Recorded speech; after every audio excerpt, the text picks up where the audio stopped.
I'm going to introduce you to Keely. She's going to bring the gospel about mathematics.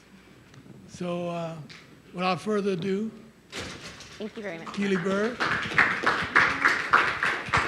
Hello.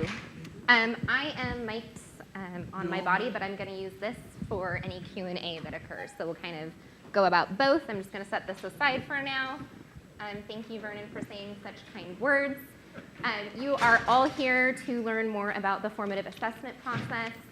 The bulk of the discussion will focus around a mathematics classroom, but I also realize that this is a very broad audience, so we will also touch on how to use these same formative assessment practices in other content areas. So if you feel like you picked math, but you're not strictly math, or maybe you're science but didn't want to see liquids, I will touch on all content areas, so know that it will be applicable to you as much as possible, and if it's not, but you have a question on how to make it more relevant, please ask that, and I will try and accommodate. In order to get the day going, I'm going to ask everybody to grab a Plickers card in the center of the table. And to be very honest, Plickers runs in sets of 40 and sets of 60. I ran a set of 40, and I think we're more than 40 in this room. So if you have extra on your table, please hand them to the next table. If you don't get one, just watch the process. And I apologize for not printing the set of 60 instead of 40. Is that an extra? Sure. All right. Okay. Any extras out there that need to be handed around? Everyone's got one? All right. Oh, we have 2 extras. If you could hand one there, who else needs one? All right. And I don't need one, and then I'm hold it up. Can I see a show of hands? Not down here where I cannot see them, but way up here above your head, just like you want your students to do, if you've used Plickers before in any capacity with students or just out of training.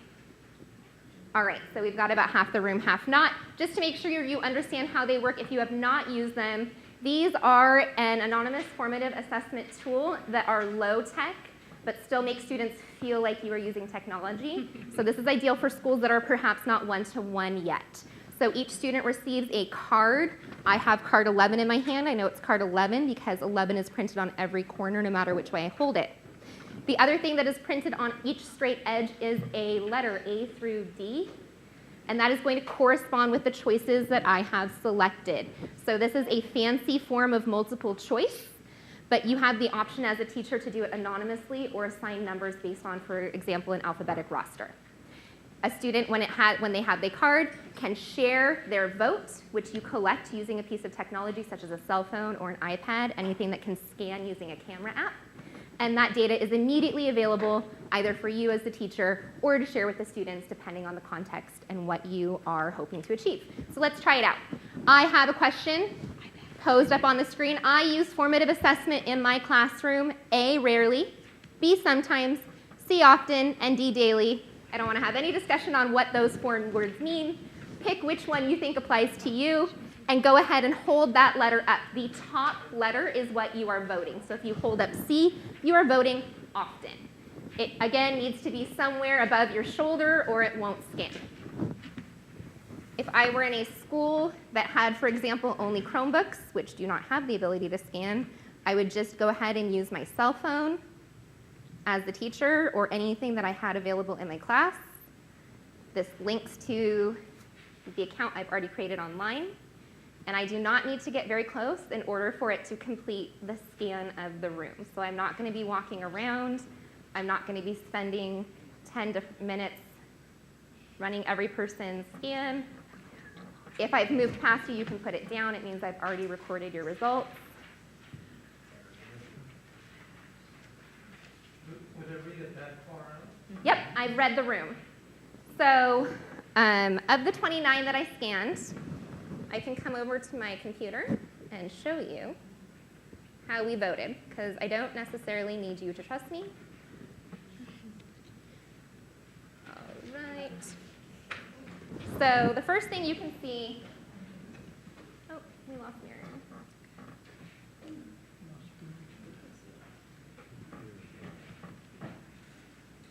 It's okay. You can see my screen. It tells me all the guests that I've scanned. If I missed you, I would say whoever has card 8, 12, and 14, hold those back up, and I'd rescan them to count if I needed it to count.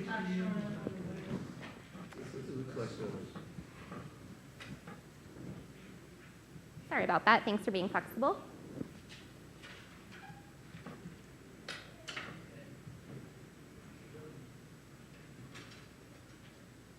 Technology is a best friend and also a foe sometimes. You just have to be flexible and roll with it. That's right. All right. While he is doing that, whether or not we get our screen back, I will read the results to you. 2 people felt like they did not use it hardly at all. 7 people were sometimes, looks like 12 often, and even more than that, maybe 15 or 17 daily. So this room feels that, by and large, they're using formative assessment on a regular basis, which is awesome. If I could have you reach into the center of the table and grab an article. If you need additional articles, raise your hand. I do have more of those because it's not limited to card numbers. Raise your hand. I have additional articles. It is titled, Formative Assessment Can Be a Powerful Day-to-Day Tool, is the first sentence. It's an article from Johns Hopkins.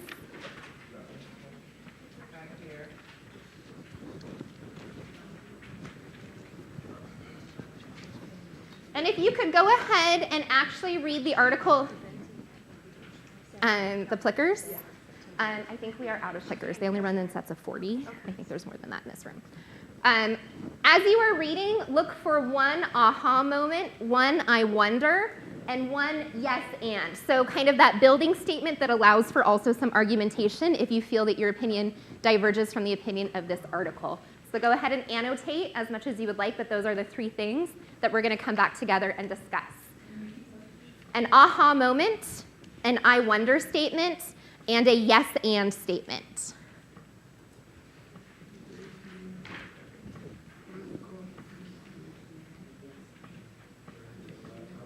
And don't worry, this actually was the next thing, so you're not missing anything on the screen.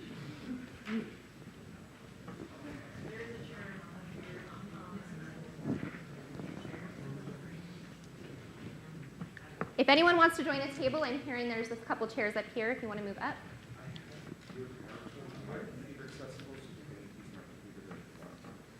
Sounds like we can switch, guys, if we need to switch. I also have it on Google Drive, so I can do it on anybody's computer. It's okay, you guys got at least 5 minutes of reading.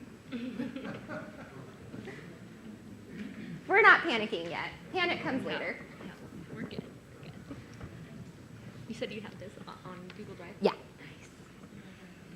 And everyone will get a copy of this presentation as well. This is already uploaded to the ILC website, so this is now yours also. Thank you. As well as all of the accompaniments, including the plickers, cards, and the article. So nothing, please annotate, write all over it. You have clean copies already uploaded. All right, 3 minutes is just about up, so go ahead and wrap up that last page. And in your table groups, first I want you to kind of go around and introduce yourselves. I know we're coming from all over the state. Introduce yourself, who you are, content area, and grade level, and then share something that you annotated. So if someone takes your statement, go ahead and move on to one of the next things that you annotated. Make sure everyone has an opportunity to share before we move on. All right.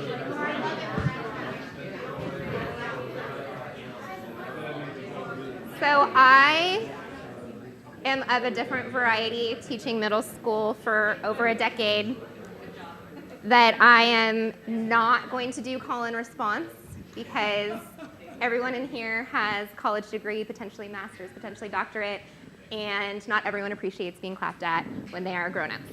So my style is different. I'm just going to kind of raise my hand, and if you could follow that model to get everyone's attention back, we can see if we can do it without being 12.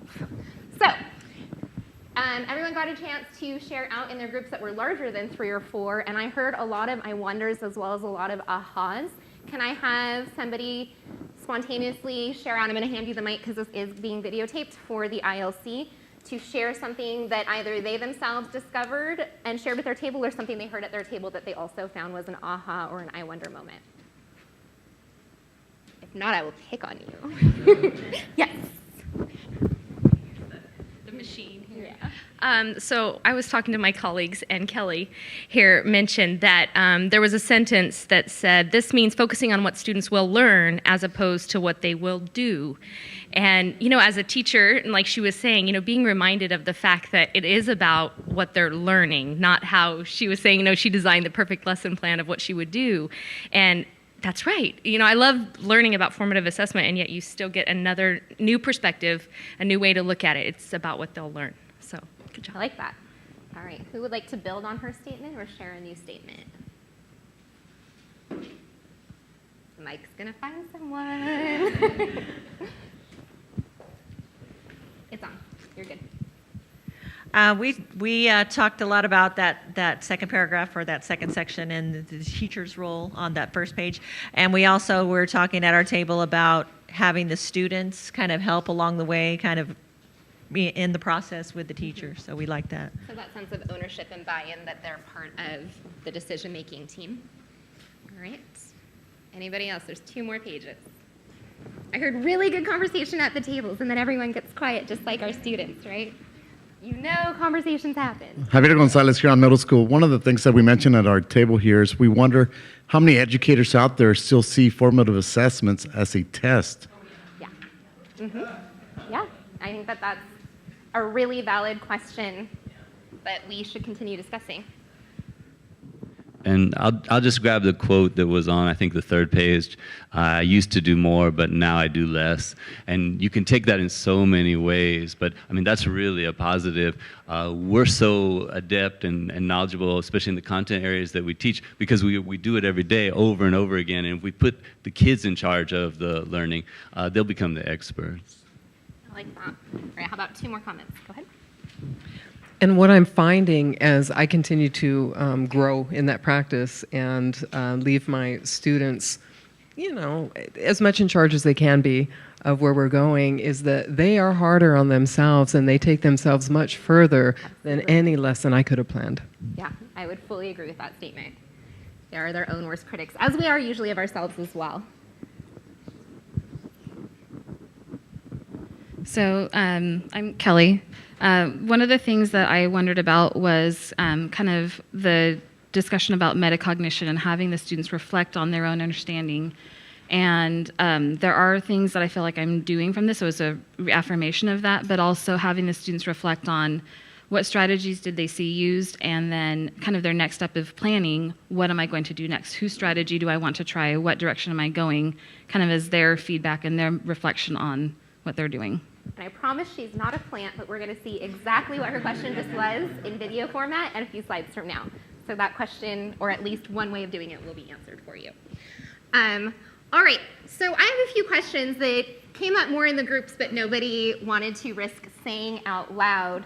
Can I just go ahead and see a thumb up, thumb down? I'm going to turn this off for now because we're done with the Q&A portion. Go ahead and say, thumbs up. I formatively assessed you when I began this session today. Not sure, kind of in the middle, or thumbs down, I did not formatively assess you. You have to make a choice. No dead thumbs. Your thumbs have to move in some direction. All right, go ahead and put them down. Raise your hand if you put a thumb down and felt really bad for doing it, because I seem like I might be a nice person. Nobody felt bad for putting a thumb down? Well, your students do this all the time. If you have a good rapport with your students and they like you and you've created a climate where they have bought into what you are selling, which is what you want, they're not going to want to tell you that they disagree if you haven't established a culture of that being okay. If you put your thumb down and didn't feel bad about it, that's great. But most of your kids will be like, when you say things like, does that make sense? That doesn't mean yes. Everybody, thumbs up if we're ready to move on. We're ready to move on because maybe we'll get 5 minutes to do homework at the end of class. Okay, those are not formative assessments because they're not necessarily honest. And there's so much that goes into whether or not they are aiming to please versus aiming to be open and honest about where they are in their education. If you put your thumb down, that's great because I did not formatively assess you at the beginning of this session. So it's okay to call me out. I simply used a formative assessment tool. And what I would like to point out today, if you walk away with nothing else outside of technology problems, it is this. Using a formative assessment tool is not doing formative assessment with your students. It is not. What I should have done, or could have done, or knew I should do but didn't do on purpose, is take the information you gave me and used it right away. For example, if most of the room said they were using formative assessment, why did I give you an introductory article on formative assessment? I did not honor or value what you had already told me. I basically said, that's nice, here you go anyway. A way to flip that instantly in your classroom is to have 2 articles or 3 articles without levels, green, red, blue. If you picked A, anyone who picked A, come up and get the green article. Anyone who picked B, come up and get the blue one. Anyone who picked C or D, I've got orange for you. Self-select. I don't even know who picked what. Go ahead and grab one according to what you were. Now I have leveled people's interest and understanding in the formative assessment process, and I am helping you do research to move you forward from where you were. If you're at an A, I don't want you to read the same thing as the C's or D's because they're beyond that and you're not. So we need to give a variety to students to help them move their learning along. If we assume they're all at the same place, we are going to lack the ability to move them forward, because if they are already doing something, we're stopping them at what they're doing. We're not moving them forward. Yep. What I find in some students, Yep. so if me and her are friends and she goes and picks the blue paper, even though I was going to pick the orange for them, Mm-hmm. if she's smart, I'm going to go pick the blue ones. I think she's right. You know what I'm saying? Totally fine. And I would argue, A, that they're still going to get something from the blue article, and B, it's all about continuing to establish that positive classroom culture where that pressure is reduced, where the articles are not better or worse, they're just different, where there is no extra points for doing green or blue. It's all worth 10 points. It's all on the same rubric. The value is taken away, and if they're not worried about a value or point system being associated with them, they're more likely to be honest. Mm-hmm. And then I have, just thinking about what you said, like, also, because it's, I think it's middle school too now, and it's like, that peer thing, you take it away by having the data yourself. Yeah. And then grouping them without them knowing what the Mm-hmm. groups represent, and then explaining the groups after, so they can't just go with their friends, because they totally do that. So I think, like, part of formative assessment, too, is, like, kind of making it a little blind, Mm-hmm. and not necessarily sharing with kids, but then having them understand that groups are equitable, they're different. Yeah. But not necessarily involving them in that choosing process. Well, and that's where flexible grouping comes from, right? If you use something like clickers as the exit card, the next day, surprise, you're in groups based on the information they gave you. And all they told you was how often they thought they did something or what they thought they knew. And then you just use that information, if they're assigned by student name or number, to have them happen to be seating in those groups the next day. You know your class and you can read them, so you'll know what will best suit them, whether or not they're capable of self-selecting or whether or not they need help being in the right place. Mm-hmm. Can you just state that again? You said using a formative assessment tool is not Conducting formative assessment in your classroom. you have to use the data that's Right. Absolutely. And I feel like that is where we are falling down as educators, not intentionally, but through a lack of ongoing professional development that shows how to use it effectively and how to do it in a curriculum embedded way on an ongoing basis. So I would say that most teachers would say they would do formative assessment in their classroom at minimum weekly, at minimum. And then I will say, what did you do with it? Well, I didn't have time to grade it. Or, that's the first thing, because time is an issue, right? So that's why we need to start getting creative. You can do formative assessment every day, but if you can't physically look at it every day, you wasted your time and the student's time, because now you can't do anything with it. And that's the power of formative assessment, is the doing something with it. Now that I know it, what do I do with it? What's the output of what they gave me? How can I take this and make my classroom transformative based on what I saw them do? All right, I'm going to have you go ahead and scroll down. Can I ask you a question? Of course. So I understand that concept and it sounds awesome in theory, but when you have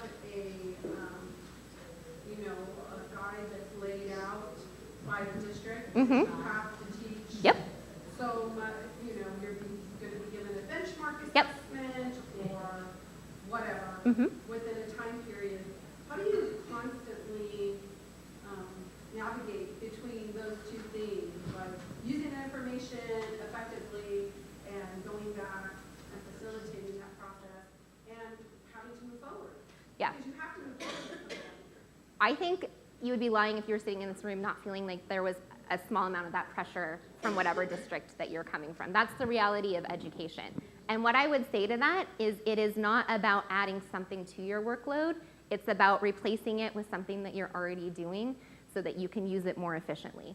So if you are already doing exit cards, how can you take that exit card and do something with it or switch it up?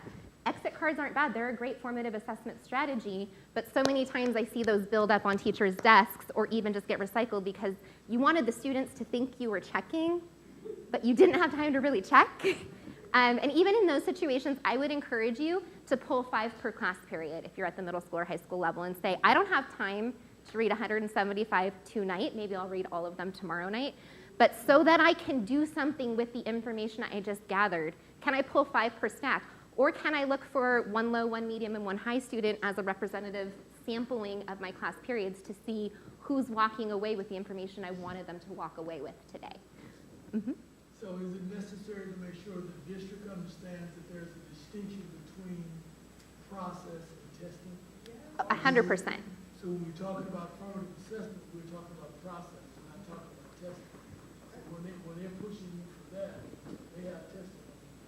Yeah.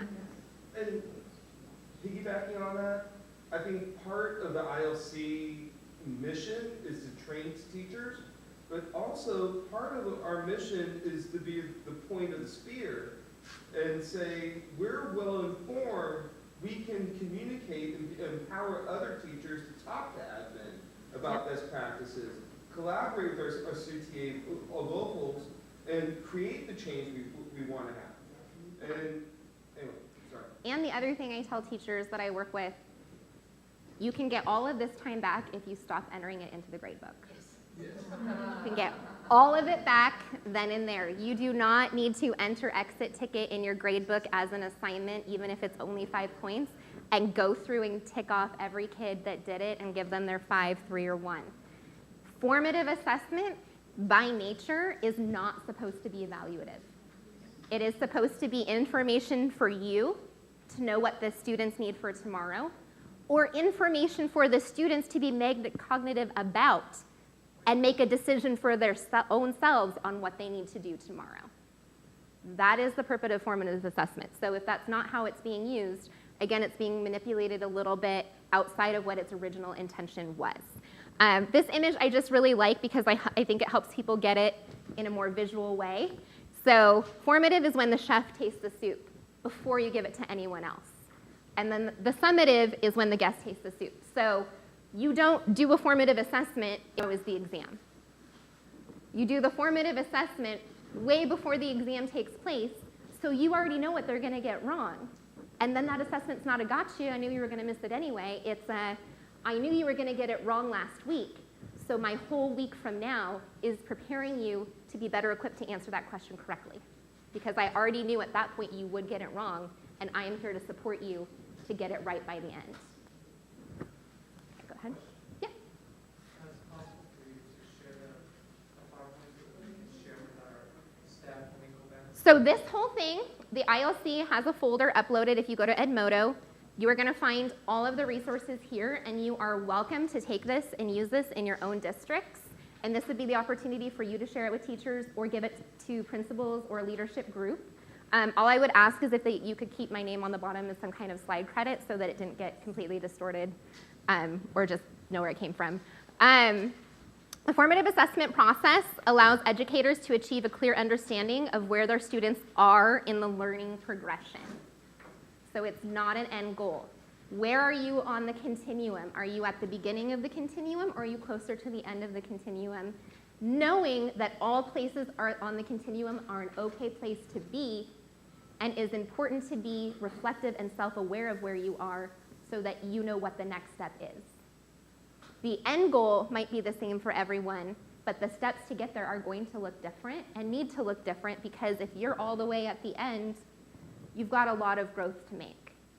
So picking an end, so if you are at the beginning stage, you don't want to go from a 1 to a 4. That's not realistic or possible, and will just lead students to feel like they weren't able to accomplish a goal. You want to go from a 1 to a 2. Great, you're at a 2. How do we go from a 2 to a 3?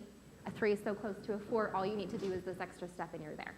So helping motivate them and build them up. Okay, go ahead and slide. Oh, yep.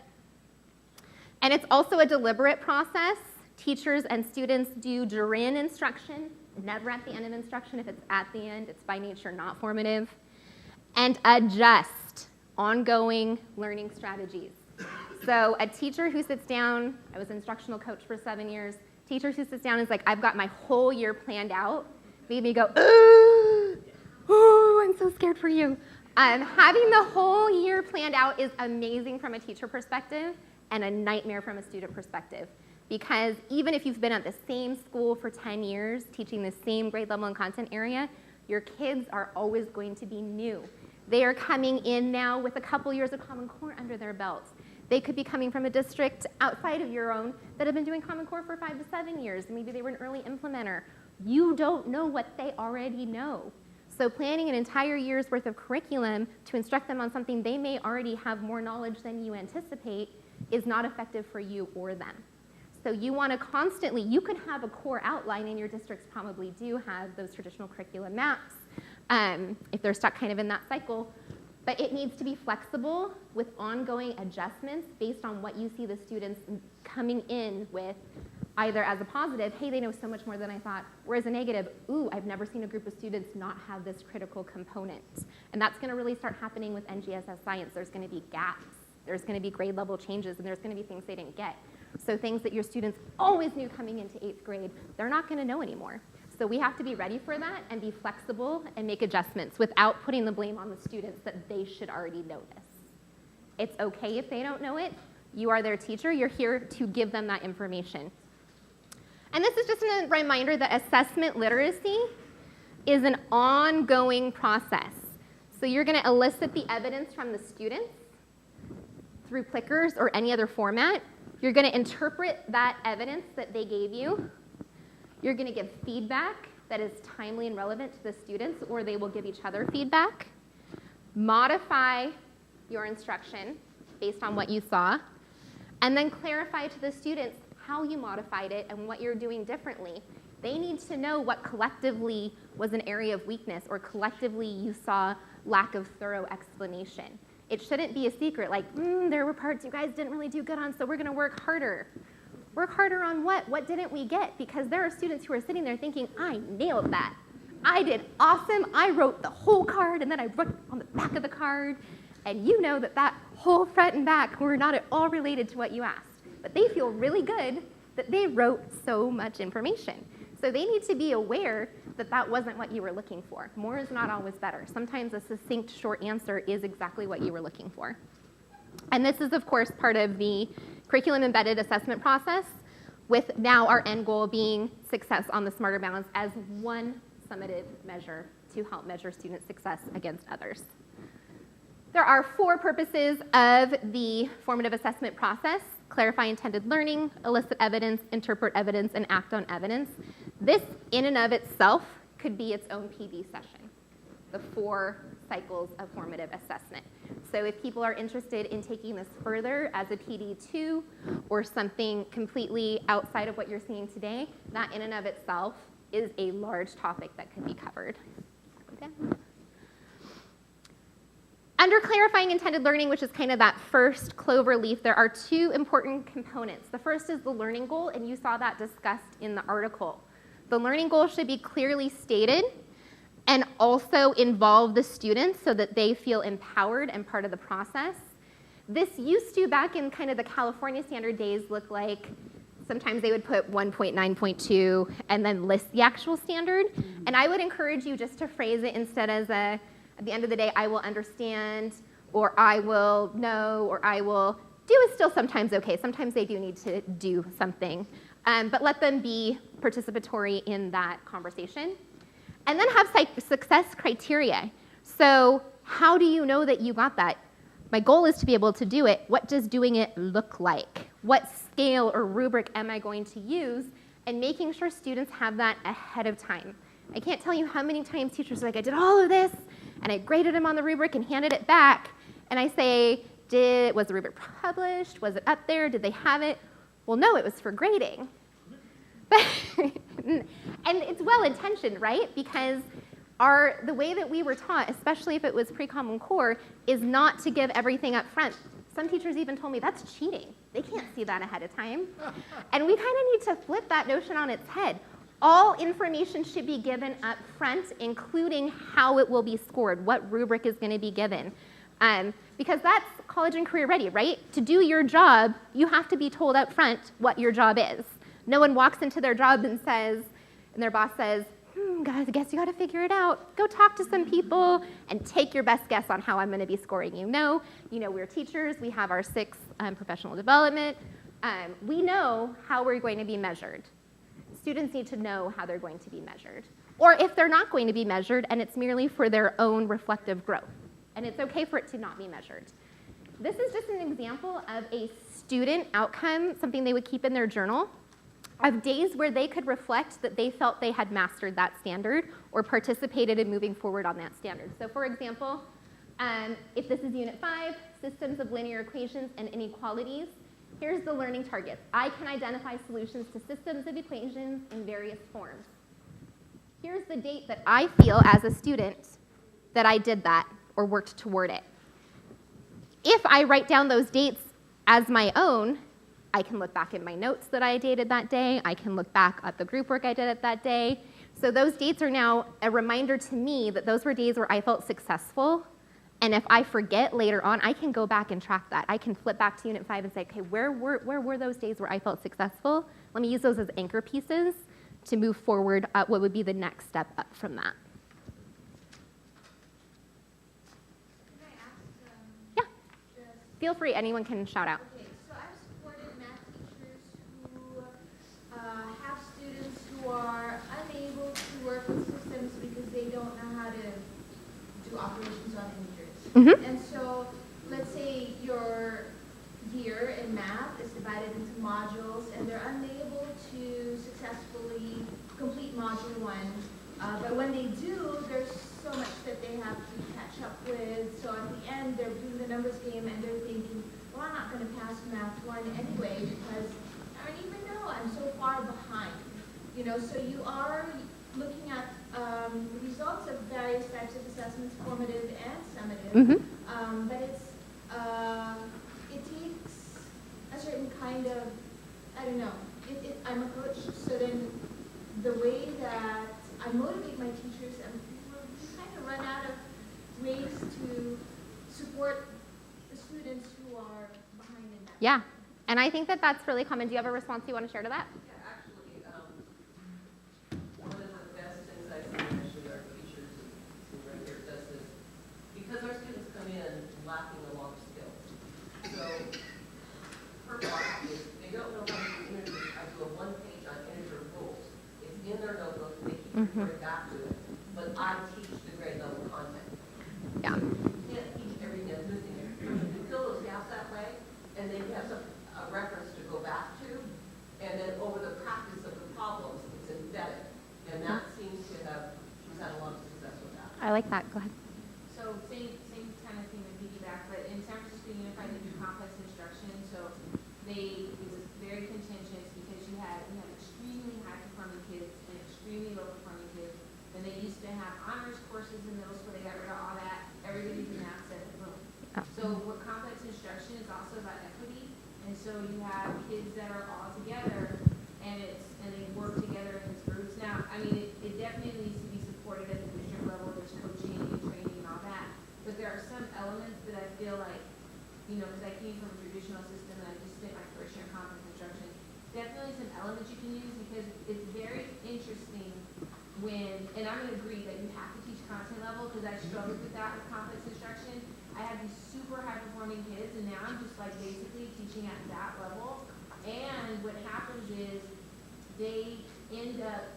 everybody kind of ends up coming up together and then I just pull in those other kids at lunch or they have an after school program and I'll say, you just need to get this stuff done because it was kind of doing a disservice to those kids. But what I want to say, what what I found interesting is because the tasks are constructed where you have to have ideas from everybody, there were so many times when I would go to a group, have them kind of answer the question, and they all followed the high level kid, and then I'd be like, that's not correct. And then the lower level or the kid that maybe didn't know as much was like, I tried to tell you. So it became more about this conversation and incorporating everybody's ideas. And so even though maybe the kid didn't have a skill, they still had some information that was super valuable. And then as the year went on, I struggled with it, because I came from tradition, I struggled with it. But I started to see that this whole equity idea of even though a kid doesn't have a skill set, they still have something of extreme value that other kid doesn't know. And the last thing I'll say is that Joe Bowler did a TED Talk on it, and she said, a lot of people hire the 80%, and that's people who get 80% right on everything. But what they need to do is hire the 80% and then the people that know the other 20.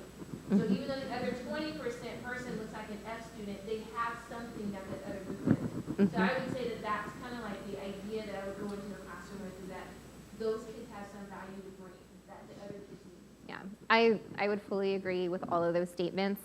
My first job assignment was STEM for a 6 through 8 school that was running around 79% free and reduced lunch and 65% Hispanic. So we had students performing at least 3 grade levels below in almost all content areas. So I've lived that and I've been there.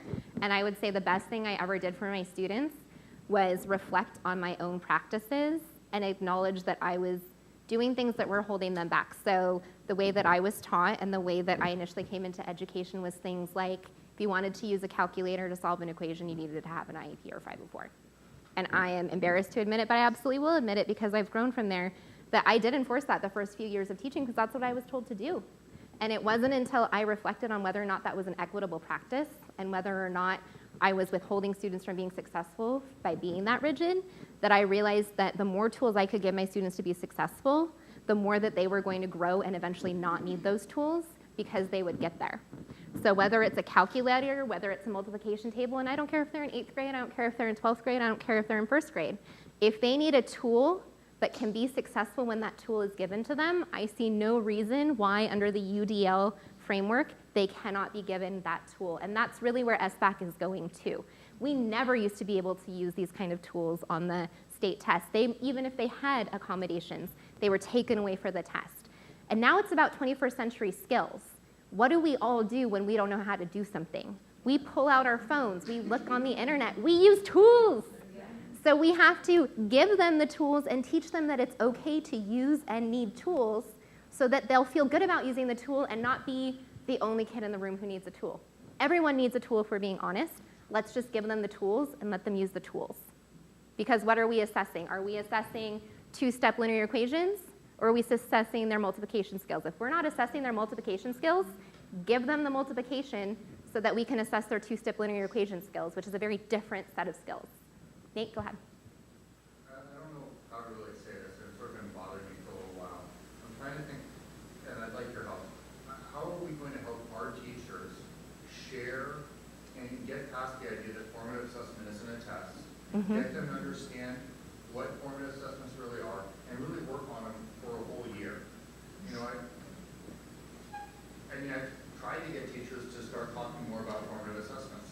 Yep. I'm worried about it because it feels like what we're doing is good, but we aren't really having them improve their formative assessments. And at the end of the article, it had this quote about the success of formative assessments. It depends on knowledge and skills of teachers to implement this approach.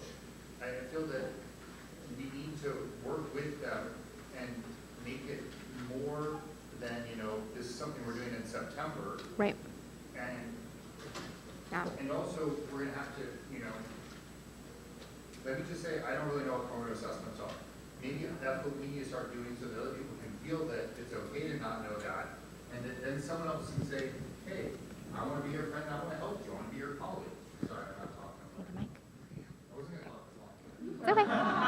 Does anybody have any responses to Nate or ideas or suggestions for him? Maybe you can hand it over there.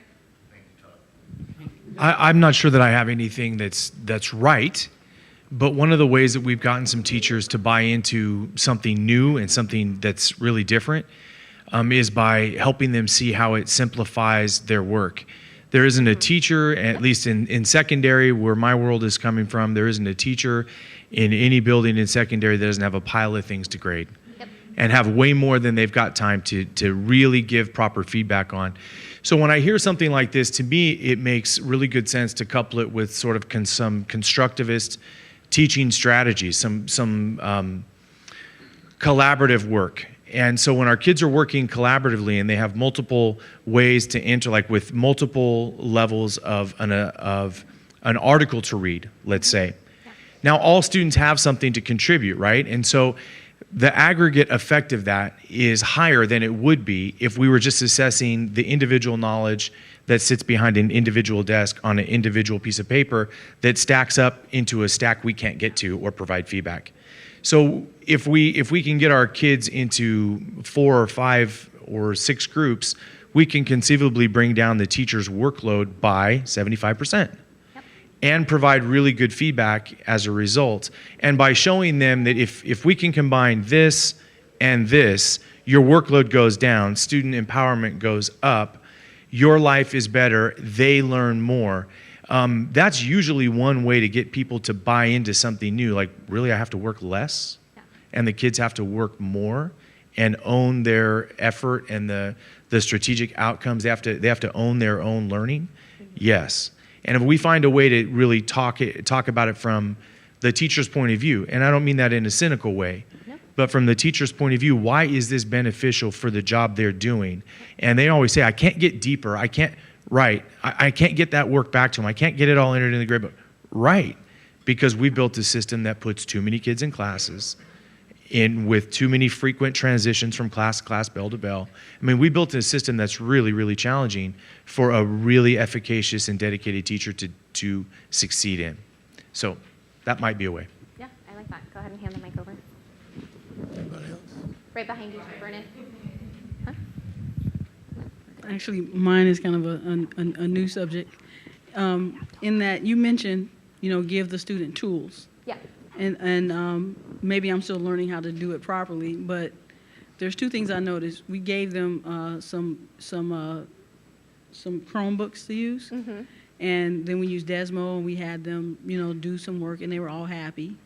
And then the next day, I asked them to write down what they learned, right? And a lot of people like, oh, I don't remember, because they had fun, but they didn't retain. I said, write down one math thing you learned yesterday, one tool, or, what did you learn? And so they have the tools, and they're used to playing video games and everything, but getting them to continue to, retain the information is something that I've had trouble even when they're using the tool. Like, there's a lot of software out there where they can just put the equation in and solve the problem, and give them the answer. But, asking them how they got it or retaining it is what I've had trouble with.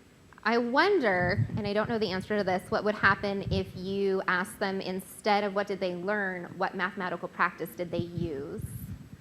Because that's the whole other side of it, right? It's not just about the standard anymore. It's about our 8 mathematical practices that we want students to be proficient in as well. So if you are not convinced, or you're seeing a struggle to answer the question, what did I learn? Everyone can tell you what they used, especially if you put it up on the screen. So I used practice number 3. How did you use that? How is it going to influence what you do next time when you have a graphing equation? And see if you can tie it to the practices instead. And then through the practices, elicit the actual learning or the doing that they accomplished. Yeah, so I'm not going to read the whole slide to you, but eliciting the evidence, I really like to highlight students, when possible, have a choice of multiple ways to meet the success criteria. I'm seeing more and more about choice and voice through PBL, but it's really not just tied to PBL. As many times as possible within any content area, there always needs to be more than one way to show that you can do it. Because the reality is, when they get out of the classroom, there is not going to be one defined mathematical situation that they're going to be responding to. Everyone's going to walk out into the world and need to decide, how am I going to use what I've learned in this situation to solve the problem at hand? And that's going to be varied. and you could give that same problem to someone out there in the world of career and college, and you could find 5 different ways to solve it. So we need to show them early on that there's 5 ways to solve it so that they can get more used to working in groups and being flexible and knowing that everyone at the table is right, but what solution is best going to accomplish the goal that you are set or tasked to do. Because everyone might have a right answer, but there might be a best way. And having a conversation about the best way without ownership or without having it be contentious, but a positive, I like what I did, but it looks like you took what I did even further, so way a little bit better than mine this time. And having those collegial conversations like you would do outside in a career as well. So encouraging that. Multiple sources of evidence, etc. And then interpreting the evidence. This can look different, especially as you move up the grade levels. When they are very young, but I would argue, because I did teach first grade for 2 years, this can start pretty early. When that evidence is collected, it should not always be you as the teacher interpreting the evidence. And this goes back to his question, how? How do we do it? How do we talk about the time? You are not the only person in the room with an opinion. I bet you already knew that. Your students have strong opinions, and they would love to give it to others if you teach them how to have those conversations in a positive and constructive way. Let them self-reflect and be metacognitive. Give them a rubric and let them self-score and self-analyze their work. Let them give peer evaluative feedback in a positive way. And then, of course, you still need to be part of that process. They can't think, oh, my teacher never tells me what they think of my work. But you should only be one person who can give that.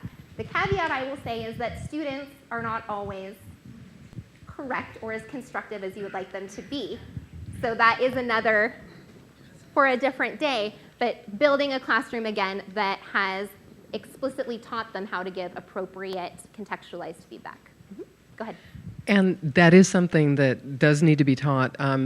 And the way that we've done it in our classrooms in the program I'm in is we have posters about this size, and they're titled how to agree, how to disagree, how to add to information, how to suggest another topic. And they can use the sentence frames that are on the walls. And, you know, it takes a few months, but then they're able to remember and create their own frames. Yep, I would completely agree with that. I had first graders standing up and say, I respectfully disagree, Yes. but. Yes. And Yes. I agree because, and no first grader knows that on their own. It is taught, it is practiced. We start low. I agree that the triangle is green because I can see the color on the screen. So completely low floor, not high ceiling in any way, and you build up to that, and they rise to the challenge if they are given the opportunity to do so. Oh, absolutely. Communities that have no model whatsoever in their community or at home. And when they start to use these frames, that's also a buy-in for education, that education is not a certain social status or a certain race or belonging to a certain anybody. Because, ooh, I just said that, and they love it. And it will spill over. So if you are doing this in your classroom, you will all of a sudden hear a language arts teacher being like, hey, who's teaching their students to say this? Because in my class, I had 3 different students use the sentence frame, and it was great, but I didn't teach them that. Who taught them that? And then you can share that. When things grow organically like that through staff meetings and staff development, that's the best selling point there is. The students are already doing it. Teachers want to know who taught it to them, so just share what you were teaching them because they've already seen it be successful. I just wanted to give her some advice when she was talking about the technology, because I use one-to-one iPads in my classroom. So, and I do a lot, mostly digital. So what I wanted to tell her was, I tell my students from the very beginning, it's not about the iPad. It's about what you're understanding and what you're learning. So the iPad is always second, so that doesn't overtake the learning. And I do a lot of discussion. So it's a lot of talking that helps stick it up here. So I just try and take the focus away from the technology. And I just, you know. Yeah. And maybe also having some kind of record as they're engaging in the task so that they can record their thoughts in the moment. And then they can reflect back on it the next day so that they're actively doing something on the screen, but also annotating what they're doing. All right, go ahead and scroll down. All right, so what does this look like in a classroom? How are you going to accomplish this?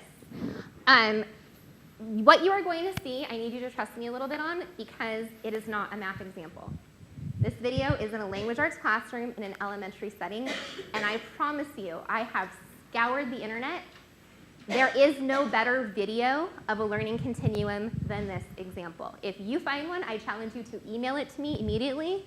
I will view any video sent to me if you can find it. I need you to trust me that I will tie this to mathematics because I know it's the content of this presentation. I need you to trust me that there are valuable learnings from watching this video, even though it may not be your content or grade level span. Does that sound okay? Can you trust that it's very relevant, I promise, but not math? All right. We were logged in, but digital library.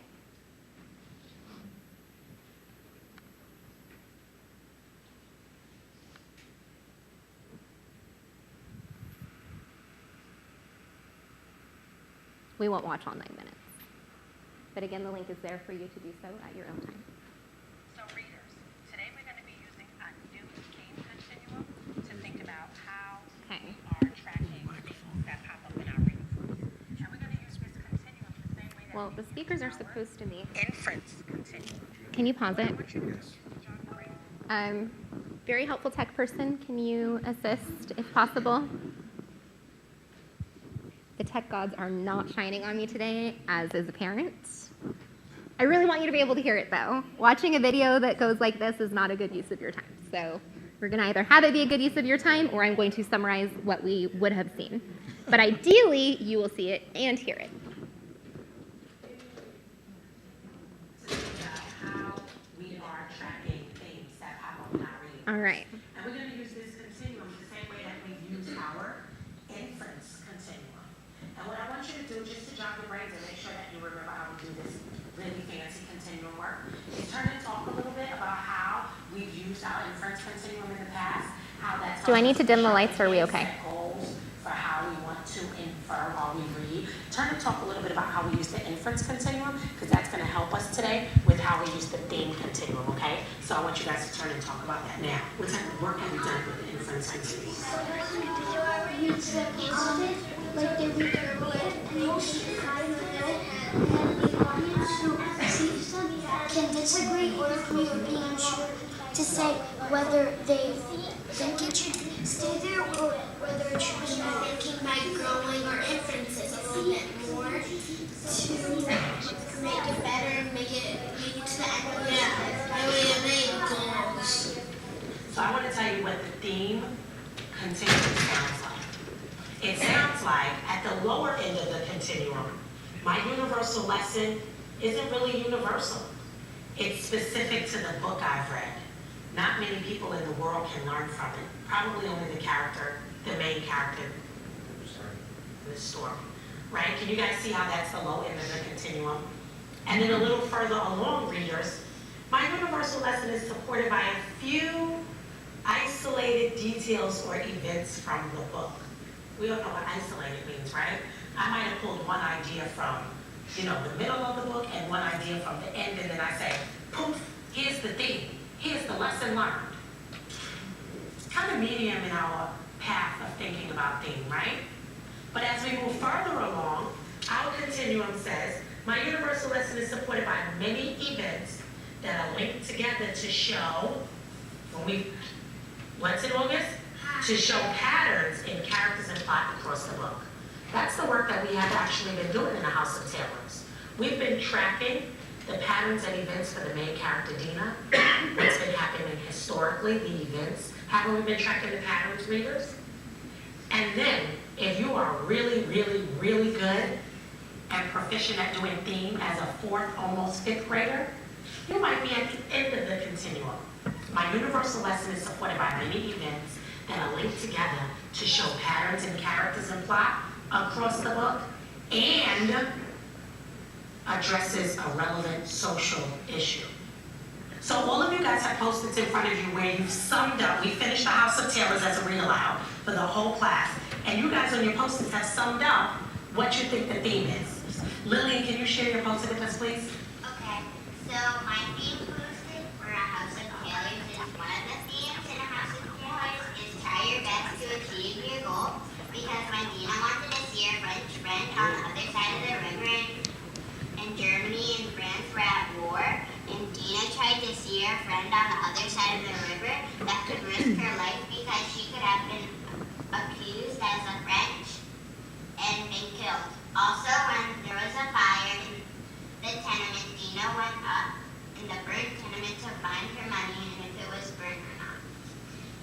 And I think it might go on the third part of the continuum that says my universal lesson is supported by many events that I link together to show patterns and characters and plot across the book. Why don't you plop your post-it there? For the rest of you sitting around the continuum, what are you thinking? Think about the placement of Lillian's post-it. Agree, disagree, not quite sure, and why. Josh? Well, I'd say I disagree because when I heard Lillian read her post-it, I didn't really see them linked together to show patterns, but I think it should go on the second one because I saw her use like a few insulated details to support her. A few of the details felt a little isolated. She pulled one about the tenement house burning down. She pulled one about Dina seeing her French friend. And we know Dina saw her French friend. At what point in the book did that happen, guys? Where Dina was like sneaking to see it. It was sort of one of the first things we learned about Dina. And then the tenement home burning was sort of where in terms of the book. Ken? But there were some of you who, right away your thumbs went up and you said you agree with Lillian's placing of her theme posted on the third point about continuum. So who wants to talk about why they agreed? Because some of you actually did agree. Lila? Well, a pattern that I saw was that she really wasn't afraid to do anything because she wasn't afraid to go when there was war, and she went to her French friend and gave the pattern to her for sewing. And the second reason why there was a pattern was she could have just forgotten her money and just left it alone, but she went in that burn-up tenement and she tried to get all her money that she saved up. So you are sort of seeing how the two details are linked and how they did lean towards the pattern. You guys, are we going to leave it at the third point in the continuum or move it? What do you say? I'm going to leave you guys to do some work with our continuum. Why don't you take some turns reading your post-its, deciding where they go, and let's have some other readers around the continuum think, do I agree with where you're placing your post-it? Do I want to push your thinking? Do I feel like it goes over here? And say why. Lillian's already got a reading goal that she can set up for herself, even if we leave the post-it there, to push your post-it along and to extend your thinking. What type of goal would you set for the next time you think about theme? I would put a social issue in because that would make it to the fourth Point on our point continuum. on the continuum. Why don't you guys do some more work around this? Thank you, Lily. Good job. Go ahead. I'm tucking you guys closer so you can do some more work around the continuum. I'm coming out and moving you out. You go ahead and pause. All right. So I'm going to let you, before I ask for your own ideas or what you thought about it, I'm going to let you debrief in groups. What did you see that was a strength? How could you possibly use it in your own classroom? Or what questions do you have about using a learning continuum for a particular learning goal? So go ahead, about 2 to 3 minutes of table talk. I know it's getting late in your evening. First of all, these kids are I know. Oh my gosh. That's what they are. Even fourth graders. Yeah, I love when they show. I know. Yeah, I love them. And the thing is, if you present your staff, you can show videos. You're good. To a teacher that I'm just eavesdropping. Because immediately they'll say that I can't do that. Oh yeah. Yeah. You know. But clearly she has a long protocols established that. But you know, she's building that through, you know, and how much fun where you can just sit back and listen. They're all forms and you can hear what they're really thinking. And that's what it is, right? It's always how do we make something that's invisible thinking. And I love the way she didn't correct. I mean, the little new person she would restate it the correct way. Right on. And that's what you have to do, or you're going to shut people down. Oh my gosh, yeah, you don't want to call people out. So my only criteria or take that I would give here is I know the kids have been taught to move along this continuum. Now they have a concrete thing that they're sticky on, right? Some of them are going to have to move their sticky on that first level. personalize the conversation. We're talking about the skill, we're not talking about the person. And adults lack that. And so, that's a hard milieu to have. Well, this would be really easy if we had a class of 7. Oh, for sure. This is not a September a conversation. And I think that's important for our teachers to know. That's where they have to go. Buy in and educate their own education. Classes get bigger and bigger and bigger. So that's not hard. 3 years since we have in that group.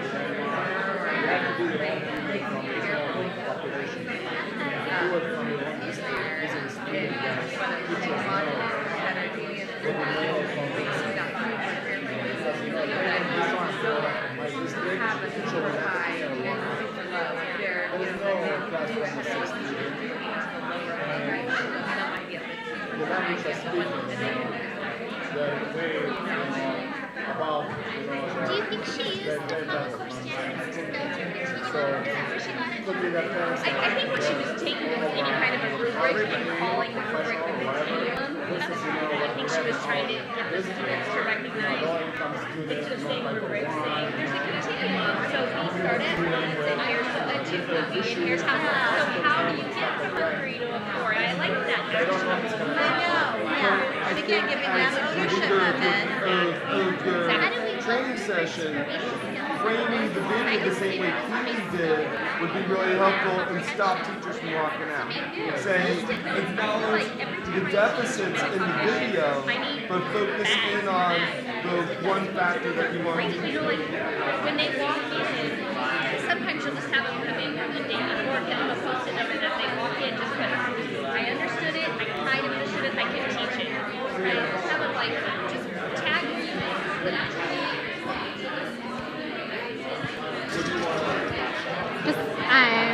You want your slide or you want this? You know, go ahead and go back to the slide because I'm going to go.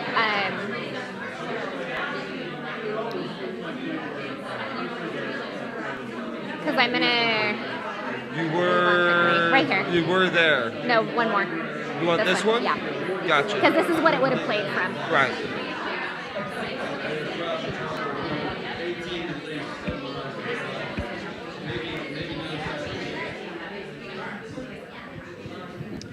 All right. Thank you very much for the hand raising. I want you to know that I'm well aware the session ends at 5 and this is the end of the day and I don't have any chocolate to bribe you with. So I appreciate the ongoing collaborative conversations you're willing to engage in so late in the evening. I respect your time and we will not leave 1 minute past then. But what I want to do is go around and listen to some ideas or some concerns that you have. I very well acknowledge this is not a beginning of the year classroom. This has clearly been taught and modeled. You even heard her say this is at the end of the year. This teacher has a teaching channel blog, and I will let you know that this is not a high-performing district or classroom.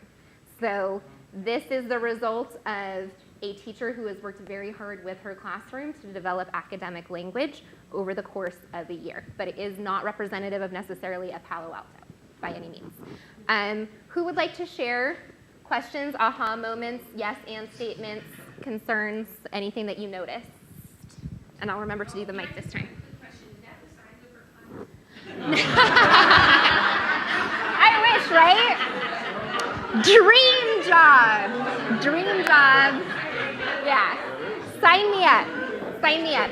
I think it's just supposed to emulate what you would do with a flexible rotation or small group scenario. So other students would be in groups working on either the exact same continuum without support, or they would be working on a different leveled task, similar in nature, and then they would rotate in within the 30 minutes, however you set up your classroom.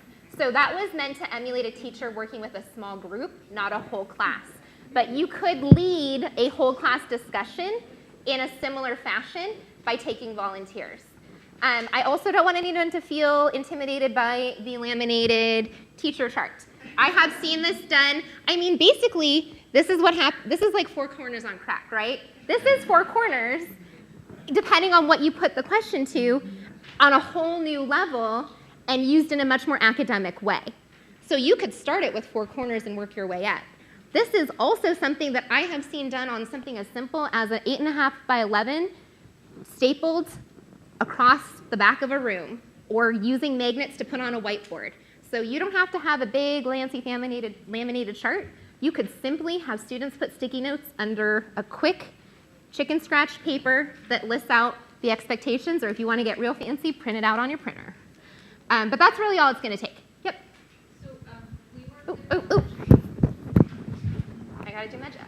Okay, so we work with elementary, and so we were talking about how we could use this perhaps to get kids to kind of evaluate the efficiency of their math strategies. So a less efficient strategy versus a more efficient strategy, and having a progression like that. The only hiccup that we came across when we were discussing that was that kids will tend to look at that maybe that my less efficient strategy is not a good strategy and the more efficient strategy is the best strategy. And even if they're not necessarily ready for it, abandon blocks or pictures when they still need it because it's not on that good end of the spectrum.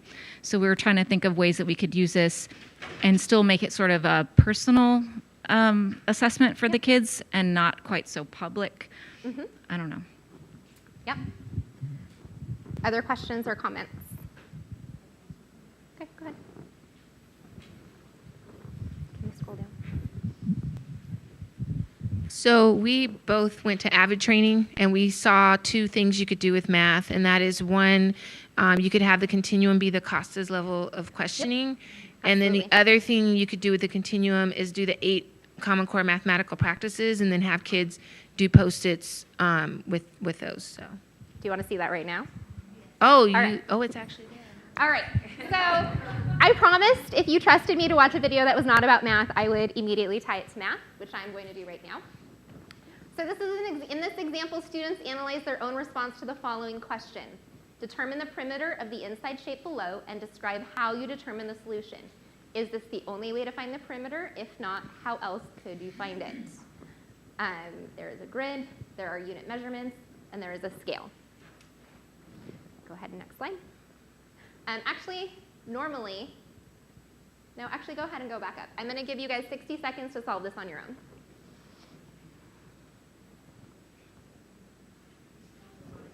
I will tell you, okay, units, 3 units. It is a 3 by 6 grid, and you are identifying the rectangle on the inside.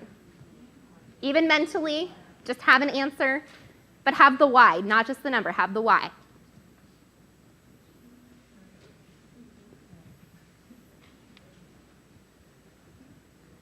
All right, now go ahead and scroll down. All right, standards of mathematical practice. I would point out to students that what I was looking for are for them to construct viable arguments.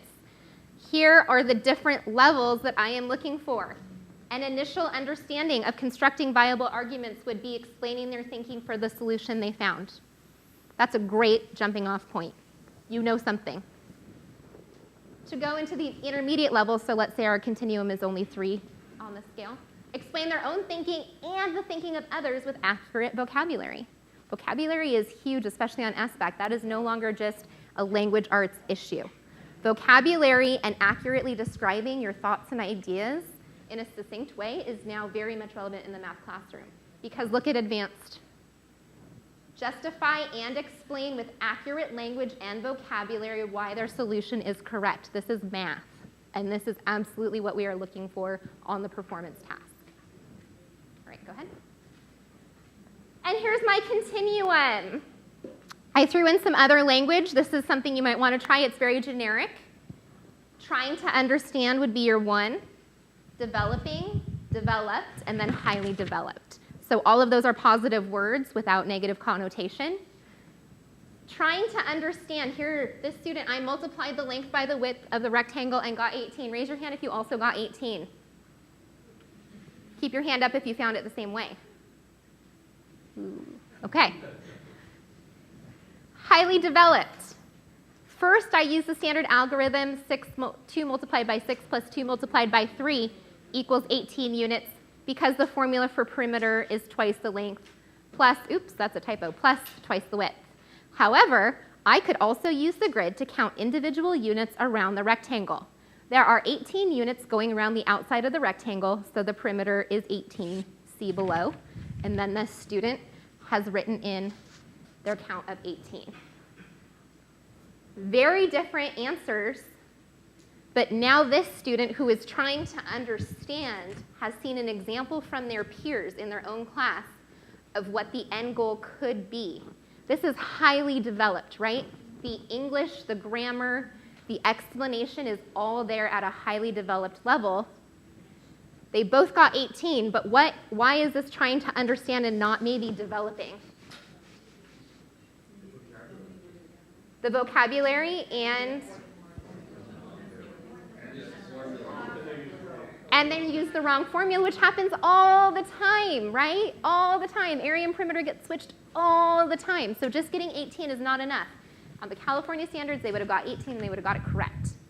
On this scale, they got 18 and they're on a 1 because they got 18 but for the wrong reason. So they are still trying to understand the formula. Right, go ahead. All right, and then lastly, you need to act on the evidence. So if you give them nothing back, if they can't reflect or be metacognitive, if they can't give peer-to-peer evaluation to clarify the intended learning, we've a little bit missed the point. So making sure, this is the hardest piece to do because this is where we always run out of time, just like I'm running out of time right now. You run out of time and you say, I hope they got what they could out of it, but tomorrow I planned on starting 7.2, so we got to start 7.2, and I just don't have the time. So I would argue, even if it's just in the warm-up or the sharing of information, don't just hand something back that says 8 out of 10 or 4 out of 10. Take the time, ditch the warm-up that day if you need to give actual next steps, positive, constructive feedback, or a goal for them. So next time, could you add blank? Or set up a classroom practice where 5 students know they'll get feedback that day. So you randomly pull 5 papers every day that'll get feedback. Everything else will have a score, but students will know that coming up, their number will get drawn, and that's when they'll get their written feedback too. So make it work for you, but make sure that you do find the time to give actionable feedback. We're going to stop it there, even though there is more for you to go back and use whenever you want to. The last thing we're going to do, I'm just going to have you pick back up those clickers cards. This is not a test. This actually is a formative assessment because I am going to have you reflect. Ken, if you could scroll down to the next clickers line. Here's now where we bring it full circle, right? Round number 2. After reading the article, having the conversation that we just had, reflecting on your practices, do you feel the same? I effectively use formative assessment and feedback on an ongoing basis within my classroom. All the components that you now know formative assessment includes. Do you feel the same or do you feel differently? Go ahead and find a card. You A, feel like you do formative assessment rarely. There's no names, there's no names. B, sometimes. C, often. Or D, daily for formative assessment.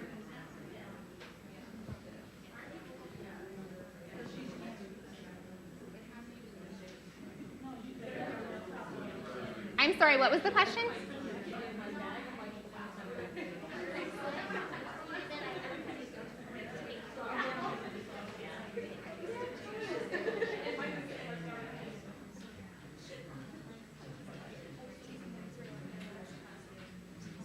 All right, what do you guys think happened to our numbers?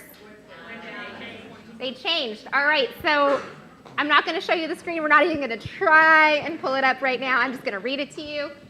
4 people, rarely. I think that's the same as last time. Big jump. 12 now feel like they only do it sometimes.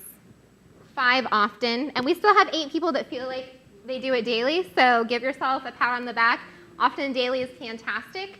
But I think we're being metacognitive right now just like we want our students to be. Are we doing what we think we're doing?